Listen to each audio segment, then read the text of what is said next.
Hello students, welcome to law excellence IAS academy. ఈరోజు మనం జనవరి 4 నాటి ఈనాడు న్యూస్ పేపర్లోని ఇంపార్టెంట్ కరెంట్ అఫైర్స్ మీద డైలీ కరెంట్ అఫైర్స్ క్విజ్ అనేది చూద్దామండి. ఈరోజు ఫస్ట్ క్వశ్చన్ చూడండి.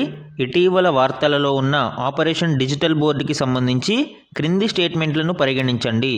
సో ఆపరేషన్ డిజిటల్ బోర్డ్ అనేది ఈరోజు లీడ్ ఆర్టికల్లో రావడం జరిగింది. ఆ కంటెక్స్ట్లో ఈ క్వశ్చన్ని ఫ్రేమ్ చేశానండి.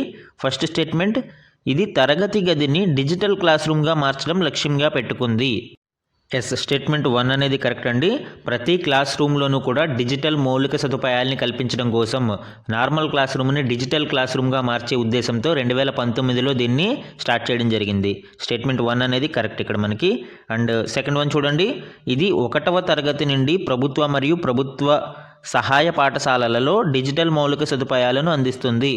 యాక్చువల్గా అంతా కరెక్టే, బట్ ఈ 1వ తరగతి నుంచి అనేది రాంగ్. ఎందుకు? ఇది క్లాస్ 9 అండ్ అబవ్ అంటే 9th క్లాసు ఆ పై తరగతుల నుంచి ఈ పథకం అనేది వర్తిస్తుంది. కాబట్టి సెకండ్ స్టేట్మెంట్ రాంగ్. సెకండ్ ఎక్కడ రాంగ్ అయితే అక్కడ మనము ఎలిమినేట్ చేయొచ్చు. ఆన్సర్ ఏమవుతుందండి? C is the correct answer. Third statement చూద్దాము.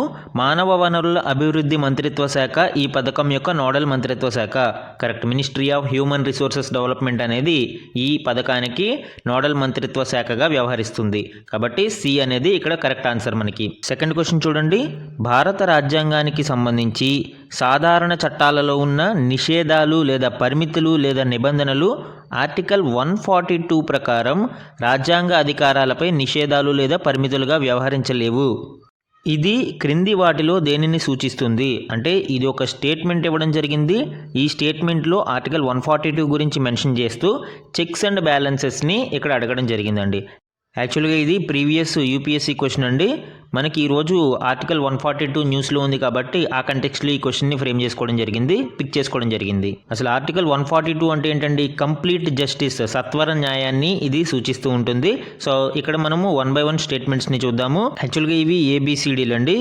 నేను ఫ్రేమింగ్ డిలీట్ చేయలేదు, అది పిక్ చేసుకుని యాజ్ ఇట్ ఈజ్ కాపీ చేసేయడం వలన 1 2 3 4 అలాగే వచ్చేసినాయి. ఓకే, ఎనీహౌ ఇక్కడ చూడండి. భారత ఎన్నికల సంఘం తన విధులను నిర్వర్తిస్తున్నప్పుడు తీసుకున్న నిర్ణయాలను ఏ న్యాయస్థానంలోనూ సవాలు చేయలేరు. ఆర్టికల్ 142 అనేది సుప్రీంకోర్టు యొక్క డిస్క్రిషనరీ పవర్. అది భారత ఎన్నికల సంఘానికి సంబంధం లేదు. కాబట్టి స్టేట్మెంట్ 1 అనేది రాంగ్ అవుతుంది. ఆప్షన్ బి చూడండి. పార్లమెంటు రూపొందించిన చట్టాల ద్వారా భారత సర్వోన్నత న్యాయస్థానం తన అధికారాల వినియోగంలో నిర్బంధించబడదు.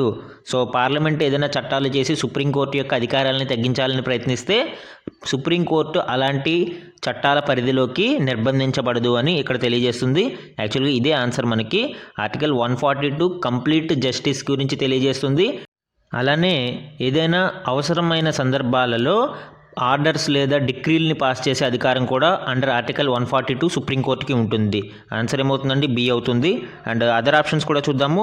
దేశంలో తీవ్రమైన ఆర్థిక సంక్షోభం ఏర్పడినప్పుడు భారత రాష్ట్రపతి మంత్రివర్గ అనుమతి లేకుండా ఆర్థిక అత్యవసర పరిస్థితిని ప్రకటించవచ్చు.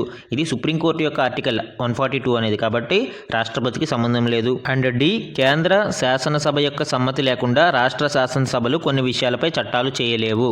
సో ఇది కూడా మనకి ఆర్టికల్ 142 పరిధిలోకి రాదండి. ఆన్సర్ ఏమవుతుంది? B is the correct answer. మన థర్డ్ క్వశ్చన్ చూడండి. Genetic engineering appraisal committee GEAC అనేది ఈ క్రింది ఏ చట్టం ద్వారా ఏర్పాటు చేయబడింది? ఈరోజు జీఈఏసీ అనేది న్యూస్లో ఉంది. భారత ప్రభుత్వం దీని నిబంధనలలో కొన్ని మార్పుల్ని తీసుకురావడానికి ప్రయత్నిస్తూ ఉంది, కాబట్టి ఇది న్యూస్లో ఉంది. సో ఇది కూడా ప్రీవియస్ యూపీఎస్సీ క్వశ్చన్ అండి. సో ఇక్కడ చూడండి 1 by 1 ఆప్షన్స్ చూస్తే ఏ చట్టం ద్వారా ఇది ఏర్పాటు చేయబడింది? ఇది ఒక చట్టబద్ధ సంస్థ, కాబట్టి ఏ చట్టం ద్వారా దీనిని ఏర్పాటు చేశారు అంటే ఆప్షన్స్ ఏ, ఆహార భద్రత మరియు ప్రమాణాల చట్టం అంటే food safety and standards act 2006 ప్రకారమా? కాదండి.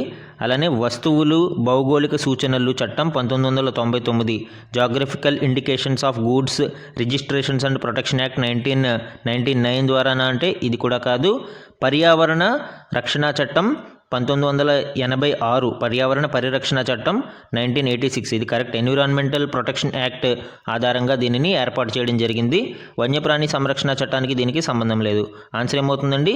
C is the correct answer. ఇక్కడ ఈరోజు 2 యూపీఎస్సీ క్వశ్చన్లు పిక్ చేసుకోవడం జరిగింది. క్వశ్చన్ నెంబర్ 2 and 3 రెండు కూడా యూపీఎస్సీ ప్రీవియస్ ఇయర్ క్వశ్చన్స్ అండి. మన 4th క్వశ్చన్ చూడండి. డబ్ల్యూపీఐ మరియు పీపీఐలకు సంబంధించి క్రింది స్టేట్మెంట్లను పరిగణించండి.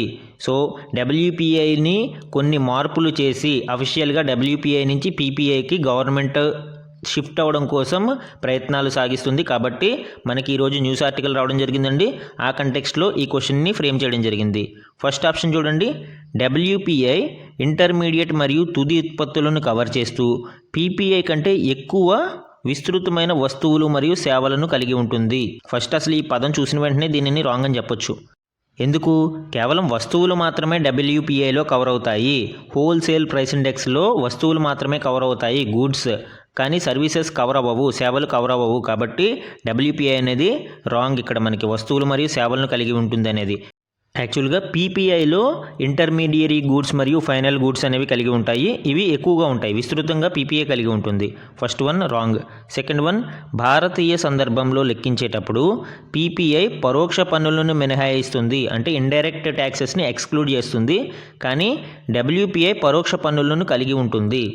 ఇక్కడ పదం అనేది ఇంపార్టెంట్ అండి. ఇండియన్ కంటెక్స్ట్ అనేది ఇంపార్టెంట్. ఎర్లియర్ యాక్చువల్గా డబ్ల్యూపీఐలో మనకి ఈ ఇండైరెక్ట్ ట్యాక్సెస్ అనేవి కలిగి ఉంటాయి. కానీ new WPI series of India, భారతదేశంలో న్యూ డబ్ల్యూపీఐ సిరీస్లో మాత్రం ఈ ఇండైరెక్ట్ ట్యాక్సెస్ని కూడా ఎక్స్క్లూడ్ చేశారు. అంటే ఇది ఏమవుతుంది? ఇప్పుడు ఈ స్టేట్మెంట్ కూడా రాంగ్ అవుతుంది. 2017లో తీసుకొచ్చిన న్యూ డబ్ల్యూపీఐ సిరీస్లో ఈ ఇండైరెక్ట్ ట్యాక్సెస్ని కూడా ఎక్స్క్లూడ్ చేయడం జరిగిందండి. కాబట్టి సెకండ్ వన్ కూడా రాంగ్. థర్డ్ వన్ చూడండి. టోకు ధరల సూచిక డబ్ల్యూపీఐలో ఎగుమతులు మరియు దిగుమతులు ఉంటాయి, కానీ పీపీఐలో ఇవి చేర్చబడవు. ఇక్కడ ఈ స్టేట్మెంట్ కూడా రాంగేనండి. మనకి డబ్ల్యూపీఐలో ఎగుమతులు మరియు దిగుమతులు రెండూ ఉండవు, కానీ పీపీఐలో ఎగుమతులు ఉంటాయి, అంటే ఎక్స్పోర్ట్స్ ఉంటాయి. పీపీఐలో ఇంపోర్ట్స్ ఉండవు. కానీ డబ్ల్యూపీఐలో బోత్ ఎక్స్పోర్ట్స్ అండ్ ఇంపోర్ట్స్ రెండూ ఉండవు. కాబట్టి థర్డ్ స్టేట్మెంట్ కూడా రాంగ్. ఇక్కడ ఇన్కరెక్ట్ స్టేట్మెంట్స్ గురించి అడగడం జరిగింది కాబట్టి అన్ని ఇన్కరెక్ట్. ఆన్సర్ ఏమవుతుందండి? D is the correct answer. ఇక్కడ ఈరోజు మన లాస్ట్ క్వశ్చన్ చూడండి. లోక్ అదాలత్ల ప్రస్తావనతో క్రింది వాటిలో ఏది సరైనది లేదా సరైనవి? సో మనకి యాక్చువల్గా ఈరోజు లోక్ అదాలత్లకి సంబంధించిన గణాంకాలు ఇవ్వడం జరిగింది. ఎక్కువ కేసులు ఈ మధ్య కాలంలో పరిష్కారం అవుతున్నాయి లోక్ అదాలత్ల ద్వారా అని ఆ గణాంకాలు తెలియజేస్తున్నాయి. ఆ కంటెక్స్లో ఈ క్వశ్చన్ ఫ్రేమ్ చేయడం జరిగిందండి. ఆప్షన్ 1 చూడండి.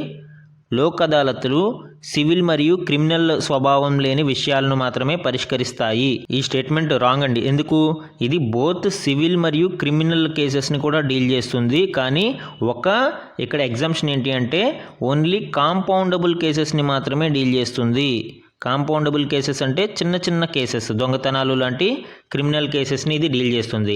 కానీ నాన్ కాంపౌండబుల్ అంటే రేప్, మర్డర్ లాంటి తీవ్రమైన నేరాలను లోక్ అదాలత్లు పరిష్కరించవు.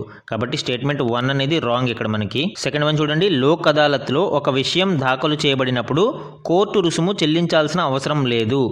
ఎస్, లోక్ అదాలత్లు అనేవి కంప్లీట్గా ఫ్రీ ఆఫ్ కాస్ట్ మనకి సర్వ్ చేస్తాయి.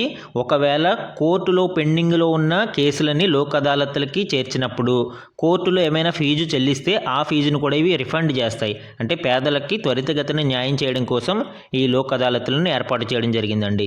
సో ఆన్సర్ ఏమవుతుంది? కరెక్ట్ స్టేట్మెంట్ అడిగాడు కాబట్టి B is the correct answer. 2 only ఇక్కడ మనకి కరెక్ట్ అవుతుంది. ఇవి ఈరోజు ఈనాడు న్యూస్ పేపర్లోని ఇంపార్టెంట్ కరెంట్ అఫైర్స్ మీద డైలీ క్విజ్ అండి. Thank you for watching.